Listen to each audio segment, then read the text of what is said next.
किसी का एहसान नहीं लेना था, इसीलिए एक बेटे ने अपनी मां का शव कमरे में छिपा रखा और जब शव से बदबू आने लगी तब मामले का खुलासा हो सका।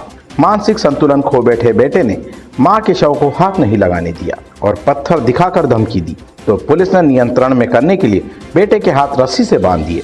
गुलाब चक्कर के सामने मच्छी दरवाजे के कोने में बने कमरे में वर्षों से अपनी 80 साल की मां नारायणी के साथ 50 वर्षीय पुत्र रमेश पिता सुरेंद्र रहते हैं।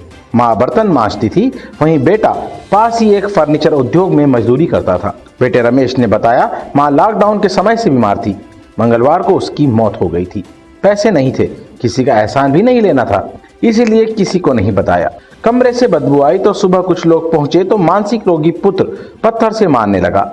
उसका कहना था कि मां के शव को कोई हाथ नहीं लगाएगा। बाद में मौके पर पुलिस पहुंची और पुत्र के हाथों को रस्सी से बांधकर उसे नियंत्रण में लिया। पुलिस ने मृतिका वृद्धा के शव पर फिनाइल का छिड़काव कर शव वाहन से जिला अस्पताल भेजा। शव पूरी तरह सड़ चुका था।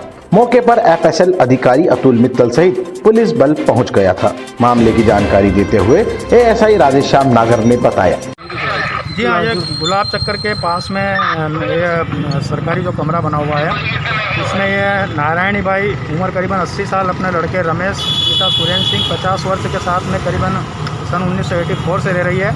और ये जो रमेश है, इनका लड़का, इनका मानसिक संतुलन थोड़ा ख़राब था और यही इसका पालन पोषण करती थी। और आज यहाँ से बदबू आने पर लोगों ने बताया तो आके चेक किया तो ये करीबन ये इसकी मौत हो गई, कीड़े वीड़े भी पड़ गए हैं। और इससे पूछताछ करी तो रमेश जो इनका लड़का है नारायणी बाई का, इनने बताया कि इनकी मौत मंगलवार से हो गई है और मैं किसी का एहसान नहीं लेना चाहता हूँ, मेरी माँ के कोई हाथ लगाए। इस कारण वो इसकी माँ को लेके बैठा था। दोनों माँ बेटे एक दूसरे को बहुत प्रेम करते थे, कई वर्षों से यहाँ साथ में रह रहे हैं। सर, इसकी बेटे की कुछ नौकरी वगैरह कुछ नहीं, मानसिक संतुलन खराब है इसका बेटे का।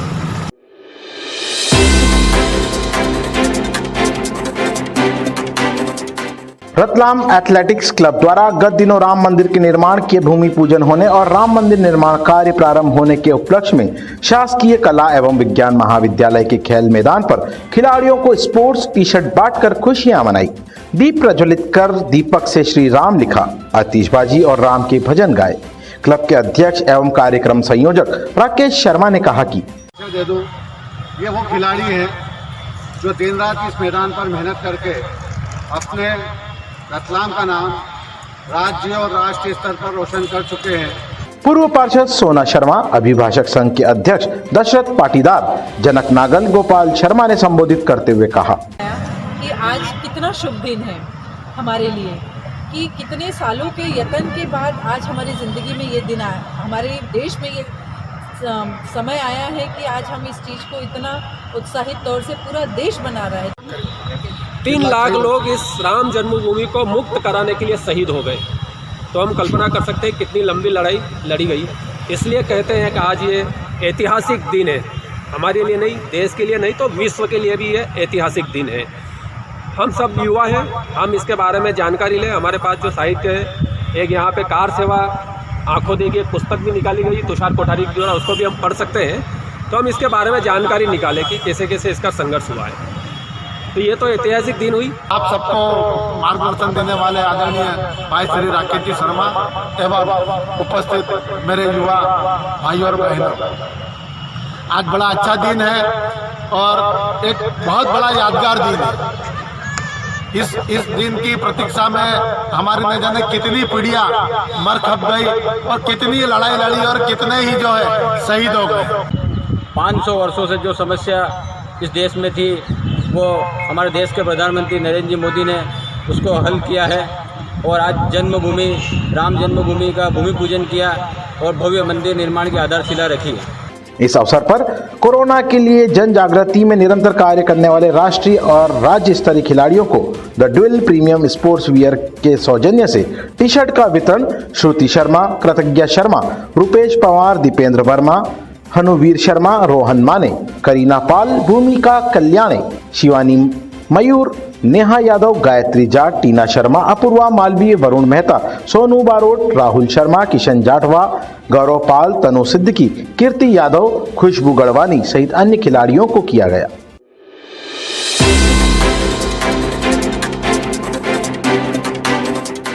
शादी कर ठगी करने वाले गिरोह का पुलिस ने पर्दाफाश कर दिया। 9 दिन पहले बाईपास सेलाना में मॉडल स्कूल के पास एक खेत पर पेड़ पर लटकी एक युवक की लाश मिली थी। इस मामले में पुलिस ने साइबर सेल की मदद से लुटेरी दुल्हन को इंदौर से गिरफ्तार किया तो गिरोह का पर्दाफाश हो गया। एसपी गौरव तिवारी ने नए पुलिस कंट्रोल रूम पर पत्रकार वार्ता के दौरान बताया था कि थाना सेलाना अंतर्गत 29 जुलाई को बाईपास रोड मॉडल स्कूल के पास सेलाना पर एक अज्ञात व्यक्ति का शव मिला, जो महेंद्र पिता मोतीलाल निवासी जिला बांसवाड़ा का था। मृतक ने 26 जुलाई को मीनाक्षी नाम की लड़की से मैरिज ब्यूरो के माध्यम से कोर्ट में माला डालकर शादी की थी, जिसके बदले में रुपए 2 लाख मीनाक्षी के कथित भाई पुष्पेंद्र दुबे और गजेंद्र पुरोहित मैरिज ब्यूरो वालों को 50,000 का चेक दिया था। मीनाक्षी ने पुष्पेंद्र व सारिका उर्फ संगीत के साथ मिलकर गोरड़ी गांव में शादी की थी तथा शादी के बाद मीनाक्षी को लेने सारिका, गजेंद्र व एक अन्य लड़का महेंद्र के यहाँ आए। वापसी में इंदौर जाते समय महेंद्र का इन लोगों से विवाद हुआ, जिसके बाद यह सभी लोग महेंद्र को टोल टैक्स पार करने के बाद छोड़कर कार से इंदौर भाग गए, जिसके बाद महेंद्र कलाल ने आत्महत्या कर ली थी। पुलिस ने मृतक की पत्नी मीनाक्षी को पकड़कर गिरोह का पर्दाफाश कर दिया। मैरिज ब्यूरो के मुकेश जोशी पर नामजद और संदेही मीनाक्षी पर बांसवाड़ा पुलिस ने धारा 365 में मामला दर्ज कर लिया है। मामले का पर्दाफाश करने वाली टीम को एसपी ने इनाम देने की घोषणा की है। पुलिस कप्तान गौरव तिवारी ने मीडिया को बताया, सैलाना में एक ऐसे गिरोह का पता चला है जो शादी के नाम पर ठगी करके फरार हो जाते हैं। इसमें तथ्य ये है कि 29 जुलाई को सैलाना थाने के अंतर्गत बाईपास पे एक डेड बॉडी पेड़ से लटकी हुई मिली थी, जिसपे जब उसकी जमा तलाशी ली गई तो उसके बाद 2 मोबाइल फ़ोन मिले थे, जिसके बेसिस पर पुलिस ने ट्रैक किया तो ये पता चला कि ये व्यक्ति महेंद्र कलार नामक व्यक्ति है, जो कि मूलतः बांसवाड़ा का रहने वाला है। उसके परिजनों से संपर्क किया गया। परिजनों ने डिमांड किया कि इसका पोस्टमार्टम जो पैनल के द्वारा हो, डॉक्टरों के पैनल द्वारा पुलिस ने कराया। ये तथ्य है कि इसने फांसी लगा के आत्महत्या की है, लेकिन ये जरूर हम लोग के लिए जांच का विषय था कि ये व्यक्ति बांसवाड़ा का रहने वाला है, सैलाना कैसे पहुंचा और यहाँ आत्महत्या कैसे किया इसने। इसमें जब पुलिस ने जांच स्टार्ट किया मर्ग कायम करके, तो ये तथ्य सामने आया कि 26 जुलाई को ही इसकी शादी हुई थी, जो मीनाक्षी पुरोहित नामक लड़की के साथ शादी हुई थी, और 28 तारीख को मीनाक्षी के भाई और अन्य लोग 4 लोग गाड़ियों से आए और इनको वहाँ से लेके निकले थे। फिर उसके बाद से क्या स्टोरी हुई ये कोई बता नहीं पा रहा था। इसको पुलिस ने साइबर की मदद से ट्रैक किया और पुलिस लड़की तक पहुंची। तो लड़की मूलतः देखा जाए तो धार की रहने वाली है। इसका 9 वर्ष पूर्व इसकी शादी हुई थी। इसकी 8 साल की बच्ची भी है, लेकिन इसने अपने जो पति है उसके साथ इसका विवाद चल रहा है। 3 साल से इसने धार कोर्ट में तलाक के लिए लगा रखा है और उसके बाद ये इंदौर में किराए के मकान में रहती है।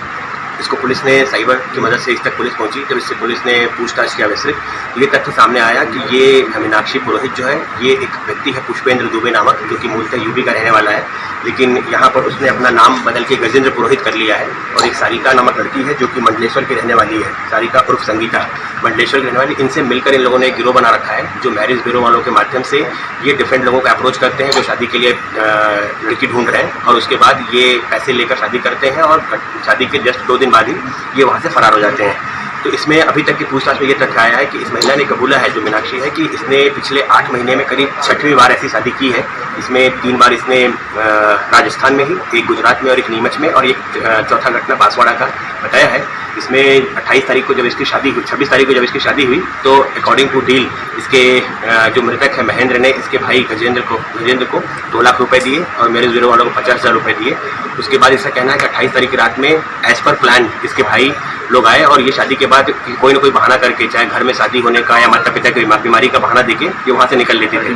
तो इस बार भी ये आए, लेकिन लड़का चूंकि पढ़ा लिखा था और ये विदेश में रह चुका है, वहाँ से आया था, तो काफ़ी दिमाग वाला था। इसने अभी रजिस्टर किया, उनको जाने नहीं दिया और खुद भी जाने के लिए बताया साथ में। ये लोग लेके आए। फिर उसको जब रास्ते में जर्नी के टाइम पता चला कि कुछ इसमें संदिग्ध है, बार बार रोकने का प्रयास किया गाड़ी को, तो इन लोगों ने गाड़ी रोककर इसको गाड़ी से उतार दिया। और उसके बाद इनका कहना है कि बांसवाड़ा टोल नाके के बाद इसमें कहीं इसको उतार दिया था अकेले रात में, और ये लोग फरार हो गए। फिर वहाँ जाने के बाद इंदौर से इन्होंने अपने मकान खाली कर दिए, मोबाइल फ़ोन स्विच ऑफ कर दिए थे, और उसके बाद इस घटना के संबंध में इनको जानकारी नहीं लगी कि ये लड़के ने फांसी लगा लिया है। तो देखा जाए तो ये इस तरह का एक गिरोह बनाकर लोग शादी के नाम पर ठगी करते हैं और उसके बाद पैसे, कई बार ज्वेलरी आदि चीज़ लेकर भी गायब हो जाते हैं। तो इस तरह के गिरोह का पता लगा है। इसमें चूंकि मर्ग हम लोगों ने कायम किया था और इसमें बांसवाड़ा सदर थाने में एक अपराध पंजीबद्ध किया गया है 365 का, तो हम लोगों ने अग्रिम कार्रवाई, चूंकि ठगी और शादी आदि घटना भी बांसवाड़ा में हुई है, तो अग्रिम कार्रवाई के लिए हम लोग आज बहरी सदर थाना बांसवाड़ा को पेश कर रहे हैं। सर, इसमें इन्होंने जो आधार कार्ड जो दस्तावेज दिए थे उस समय, वो सब सही है या झूठे थे? लड़की के तो सही है, लड़की का कहना है कि जो पुष्पेंद्र दुबे नामक व्यक्ति है उसने अपना नाम बदल के गजेंद्र पुरोहित कर लिया है, वो फर्जी आधार कार्ड बना रखा है, जबकि उसका नाम कुछ और है। और इसी बेसिस पर वो अपना भाई बन के दिखाते हैं कि हम लोग घर में और कोई नहीं है, हमारे भाई और सिस्टर हम ही लोग हैं, परेशान है शादी के लिए और शादी करते हैं। इनफैक्ट महिला के 8 साल की बच्ची भी है, लेकिन वही तथ्य भी छुपाते हैं लोगों से। कितने साल से सर ये गिरोह संचालित कर रहे हैं? इसका कहना है कि ये पिछले 3 वर्षों से अपने पति से अलग रह रही है। इंदौर में रहने के आर्थिक तंगी के कारण उसने इस तरह का माइंड गजेंद्र पुरोहित के संपर्क में आने के बाद, गजेंद्र जो है उसके संपर्क में आने के बाद इस तरह का इन लोगों ने घटनाक्रम को अंजाम देने का प्लान बनाया। और पिछले 8 महीनों से ये इस तरह की गतिविधियों में शामिल है, जहां इन्होंने 6 लोगों का ठगी का किया है। और इसमें यही संभावना है कि जो गजेंद्र या पुष्पेंद्र दुबे नामक व्यक्ति है, ये हो सकता है कि अन्य महिलाओं के माध्यम से अन्य जगहों पर भी शादी को अंजाम देता हो, ठगी कराता हो, तो वो जरूर जांच का विषय है। फरार है अभी? वो फरार है अभी, सारिका और गजेंद्र दोनों ही फरार है। जंगल में क्यों फांसी लगे सर? घर पे भी लगा सकता था फांसी। जैसे बताया मैंने ना कि ये गाड़ी में साथ आया था, गाड़ी में ये वहाँ से साथ निकला था, इसको लगा कि लड़की को क्यों ले जा रहे थे। 2 दिन पहले ही शादी हुई थी, इन लोगों ने घर पे माता जी की बीमारी आदि का बहाना देकर उसको लेके आ रहे थे लड़की को, ये खुद आने लगा।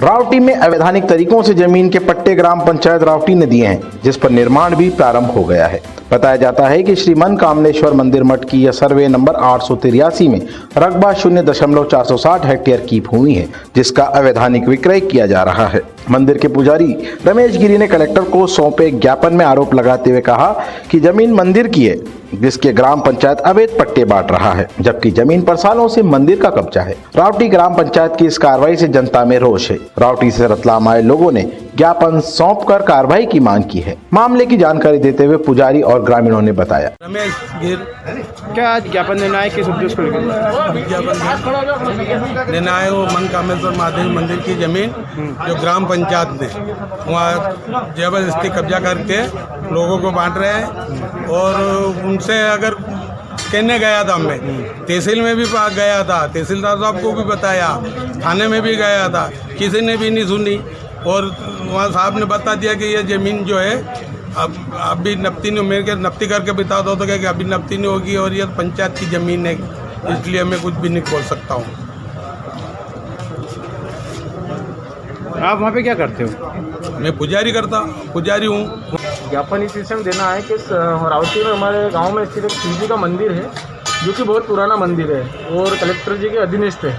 और वहाँ पर अगर कुछ भूमाफियाओं ने मिलकर उस ज़मीन को सरकारी ज़मीन कराने मतलब ग्राम सभा में डालकर उसको प्राइवेट जो ठेकेदार रहते हैं उनको बेच दिया गया है। हम चाहते हैं कि जो सरकारी ज़मीन है और जो मंदिर की ज़मीन है वो वहीं पे रहे और हमारी आस्था को हमारी ठेस ना पहुँचाए। कलेक्टर के अधीन इस मंदिर तहसीलदार से हम बात करना चाहते हैं। तहसीलदार और वहाँ पर जो थाना प्रभारी, उनका कहना अगर इस विषय में किसी को ज्ञापन दिया है या कोई चर्चा करी है तो आप पे कार्रवाई करके झूठे केस में हम फंसा दें। कौन है तहसीलदार वगैरह? नाम रावत साहब है तहसीलदार, और टीए साहब कोई क्या नाम है, बाबर साहब करके टीए साहब।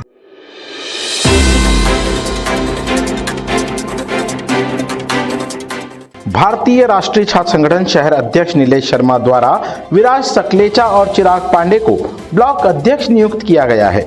शहर कांग्रेस अध्यक्ष महेंद्र कटारिया के नेतृत्व में शहर कांग्रेस कार्यालय पर नवनियुक्त ब्लॉक अध्यक्षों का स्वागत किया गया।